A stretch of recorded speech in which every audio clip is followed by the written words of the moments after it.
waxaan ka codsan lahaa inay Soomaaliland sii daayaan iyaguna nabad bay helayaan waayo hadday u ogolaadaan ictiraafkooda qaraxa iyo dhibaataduna way ka baxaysaa wala meeshan waxaa kaaga cad Maxamed Saciid BK inuu ku faraxsan yahay qaraxii ka dhacay Muqdisho. السلام عليكم magacaygu waa Muuse YouTube ka daawanaysan waa Muuse Ismaaciil fadlan YouTube channel-ka ku cusub tahay daawashadaadii kood waxay ka codsanayaan inaad subscribe gareyso gabeekana afrato si aad u noqoto daawada ugu horeeya oo kuma asantaa ka mid noqoshada channel-keena waxa ku leeyahay soo dhaw okay ha iloobi inaad Instagram-kayga soo follow gareyso waxa ku qoran Muuse Ismaaciil Saciid okay waxaan ku wadaa barnaamij cusub oo hadda soo baxay Maxamed BK oo sheegay arin cusub Maxamed Saciid BK oo yiri hadii ay Soomaaliland ictiraaf qaadato Soomaaliyana dhibka oo ka joogsanaya macnaha qarax dambe iyo wax dambe dhici maayo bal aan daawano muuqaalkii ka soo baxay Maxamed Saciid BK oo ku yiri maslaxa dushiisa oo stage ka saaran oo shacabna ay hor buuxaan buu wuxuu yiri Soomaaliya qarax oo ka joogsanaya dhibaatana arkimeys hadii ictiraaf Soomaaliland siiso aan daawano inoo bilaabo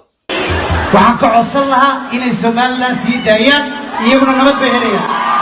waad maqashaan Maxamed Saciid BK wuxuu yiri waxaan ka codsanayaa inay Soomaaliland sii daayaan iyagana nabad bay helayaan nabad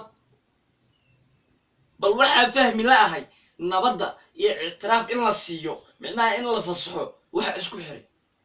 dad baa dhintay dad baa dhaawacmay meeshii laga rabay inuu dadkaas u soo taxsiyeeyo buu arinka yiri waa Maxamed Saciid BK u fiirso noo wada waayo hadday u ogolaadaan ictiraafkooda qaraxa iyo dhibaataduna way ka baxaysaa walaalahood wuxuu yiri waayo hadday u ogolaadaan ictiraafka qaraxa iyo dhibka ku heesto oo ka baaba'aya